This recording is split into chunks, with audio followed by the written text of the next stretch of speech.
Hello guys, welcome back to my channel and welcome back to my another study blog।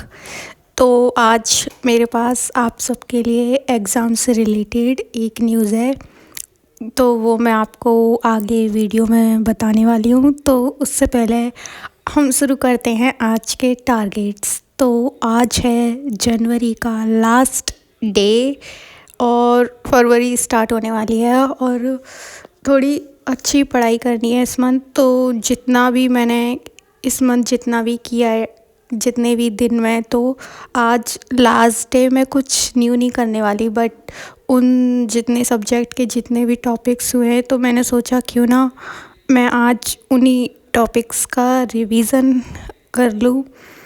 तो English में tense, articles, indirect किए थे मैंने, direct indirect. Hindi में और तो अब हम आगे बात करेंगे इसके बारे में।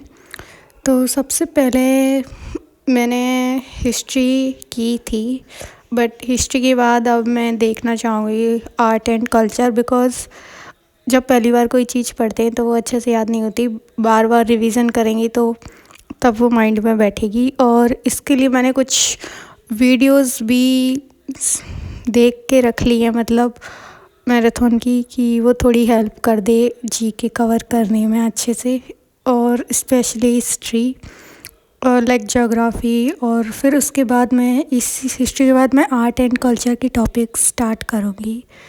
तो उससे पहले मैंने 1857 की क्रांति जो टॉपिक था, उसमें मैंने पहला जो टॉपिक था वो मैंने लक्ष्य क्लासेस की वीडियो से किया था, और मेरे पास जो बुक है वो भी लक्स गाइड की है। तो मैंने क्या किया, जो वो पढ़ा रही थी तो मैंने सिर्फ उतनी चीज़ें अंडरलाइन की, और कुछ अदर इम्पोर्टेंट थिंग्स भी थी जो बुक में नहीं थी, तो फिर वो मैंने ऐसी बुक के इधर उधर पेजेस पे लिख ली थी। तो कुछ भी चीज़ मैंने अपने मन से नहीं लिखी, और मुझे बहुत ज़्यादा मेरा टाइम भी चला गया। फिर मैंने सोचा जब पढ़ना ही है तो फिर मतलब कुछ टॉपिक मैंने सोचा वीडियो साथ में भी देखती रही, लक्ष्य क्लासेस की, मतलब हिस्ट्री की क्लासेस जो चल रही हैं अभी भी, अगर आप चाहो तो देख सकते हो। और बुक तो मैंने इसी वजह से ली थी कि मुझे नोट्स ना बनाने पड़े, क्योंकि अब नोट्स इतनी ईज़िली तो अवेलेबल होते नहीं हैं कहीं भी, अब कौन देखे इधर उधर। अब कोर्स वगैरह से तो फिर मुझे करनी नहीं थी, इस वजह से मैंने बुक ली थी। और बुक से भी समझ में आ रहा है, बट समझ नहीं आता ना कि क्या चीज़ पढ़नी है क्या छोड़नी है, क्योंकि सब कुछ तो नहीं पढ़ना होता। तो जितनी चीज़ बुक में मतलब वीडियोस में पढ़ाई थी, मतलब एक कुछ दिन तक तो मैंने मतलब पहला टॉपिक दूसरा टॉपिक मतलब वीडियो को देख देख के किया था। तो उसमें कुछ इम्पॉर्टेंट चीज़ थी जो बुक में भी नहीं लिखी थी, तो वो मैंने बुक के साइड में लिख ली थी। और फिर मैंने सोचा जब पढ़ना ही है तो फिर वीडियोस क्या देखूं, फिर मैंने वीडियोस देखना बंद कर दी और फिर मैंने डायरेक्ट बुक से ही की। तो मैंने एटलीस्ट पीवाईक्यूज़ भी देखे लास्ट ईयर के, और पीवाईक्यू देखने से ये है कि आपको एक अंदाज़ा लग जाता है कि सबसे ज़्यादा क्वेश्चंस किस टॉपिक से हैं। और ये सब करने के बाद मैंने किया था ब्रेकफास्ट, क्योंकि बिना कुछ खाए तो मुझसे आगे पढ़ाई होती ही नहीं है। और जितनी ज़्यादा मैं पढ़ाई में अपना टाइम इन्वेस्ट करती हूँ उससे डबल मुझे फिर पूरे दिन भूख लगती रहती है। बस भूख, नींद, इन्हीं चीज़ों की वजह से मेरा बहुत ज़्यादा टाइम वेस्ट हुआ है।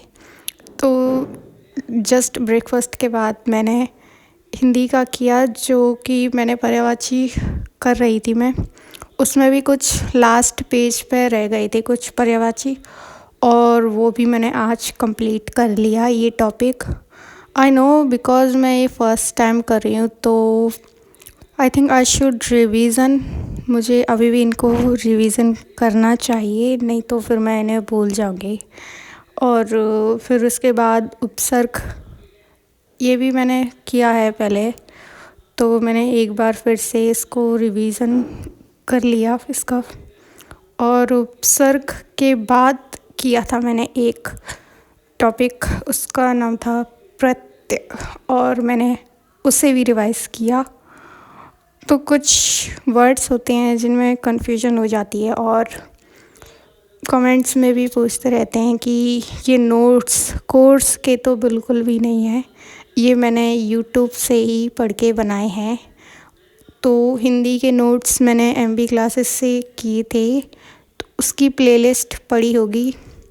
आई नो पैटर्न चेंज होता रहता है, तो उसके लिए जो रिसेंटली क्लासेस चलती रहती है उस पे जाके टेस्ट भी दे सकते हैं, क्योंकि हो ना हो थोड़ा बहुत तो इन्हीं में से होता ही है। और उसके बाद मैंने इंग्लिश में किया था आर्टिकल्स। तो इसमें यूजेस बता रहे थे, मतलब जो हमने फर्स्ट स्टैंडर्ड से लेके 10th standard I mean 11th-12th मुझे याद नहीं रहा, अगर आर्टिकल्स किए तो उन आर्टिकल्स में और इन आर्टिकल्स में बहुत ज़्यादा डिफरेंस है। और मतलब आपको एक बार तो पढ़ना पड़ेगा, मतलब इतना हार्ड भी नहीं है, मतलब ठीक है, बट याद करने के ऊपर है चीज़ें। तो इसमें भी दा का यूज़ और कब किस चीज़ में यूज़ नहीं होगा, लाइक कार्डिनल्स में। और उसके बाद किया था मैंने, मतलब ये मैंने जितने भी टॉपिक किए हैं ये मैंने बैक टू बैक नहीं किए, इसके बीचों में मैंने बहुत मतलब रेस्ट लिया है, क्योंकि मुझसे पता नहीं क्यों बैठे बैठे पढ़ाई नहीं होती। मतलब मैं बैठते बैठते लेट जाती हूँ और चेयर पर बैठ के तो मैं बिल्कुल नहीं पढ़ पाती। लाइब्रेरी मुझे जाने ही नहीं देते, और मेरे घर में तो पूरे दिन टीवी चलती रहती है, तो इसी वजह से थोड़ा बहुत डिस्टर्बेंस हो जाता है बीच में। और टेंस का टॉपिक था, और ये भी मैंने इंग्लिश की भी नोट्स जो हैं मेरे, ये भी मैंने MB क्लासेस से बनाया है एज़ इट इज़, जैसा उसमें लिखाते हैं सर बोर्ड पर बिल्कुल वैसे ही। मेरे मन से एक भी, मतलब मैंने अपने मन से इसमें कोई चीज़ नहीं लिखी, और ये कोर्स से भी नहीं है, तो ये यूट्यूब के ही हैं। तो आपको जिस भी टीचर से समझ में आ रहा है आप उसी की वीडियो देखो ट्रस्ट करके, और उसी के नोट्स बनाओ, क्योंकि सबकी अलग अलग चॉइस है, किसी को किसी से समझ आता है तो किसी को किसी से। तो ये आपके ऊपर डिपेंड करता है कि आपको किससे पढ़ना है, आपको किसका समझ में आ रहा है। और ये है मेरा डायरेक्ट इनडायरेक्ट का टॉपिक। डायरेक्ट इनडायरेक्ट में भी कुछ चीज़ें हैं, मतलब याद करने के लिए इंग्लिश में है कि रूल्स याद होनी चाहिए। अगर रूल्स याद होंगे तो आप क्वेश्चन ईजिली सॉल्व कर सकते हैं। इतना कोई हार्ड नहीं है इंग्लिश जितना बना रखा है, क्योंकि अगर आप समझने की कोशिश नहीं करेंगे तो कैसे आएगा आपको समझ में। मुझे इंग्लिश में इतनी प्रॉब्लम नहीं होती, क्योंकि मेरा तो बैकग्राउंड ही इंग्लिश मीडियम था। और उसके बाद रीजनिंग में भी मैंने बस रिवीजन किया, और इसमें भी मैंने बस PYQs देखे थे। और प्रैक्टिस के लिए तो फिर मैंने लक्ष्य क्लासेस की चल रही थी वीडियोस, तो फिर मैंने उसी में से प्रैक्टिस कर ली थी, क्योंकि उसमें भी कुछ क्वेश्चंस ऐसे होते हैं जो PYQs में आ जाते हैं, क्योंकि मुझे समझ नहीं आ रहा था कि यूट्यूब पे आखिर मैं प्रैक्टिस कहाँ से करूँ, इस वजह से। और इसमें भी कुछ ट्रिक्स वगैरह हैं, लाइक मंथ कोड वगैरह, कुछ चीज़ें इसमें हेजिटेज याद करने की भी हैं, लाइक क्लॉक टॉपिक के कुछ फार्मूलाज हैं वो भी याद करने, और कुछ चीज़ें समझने की भी होती हैं।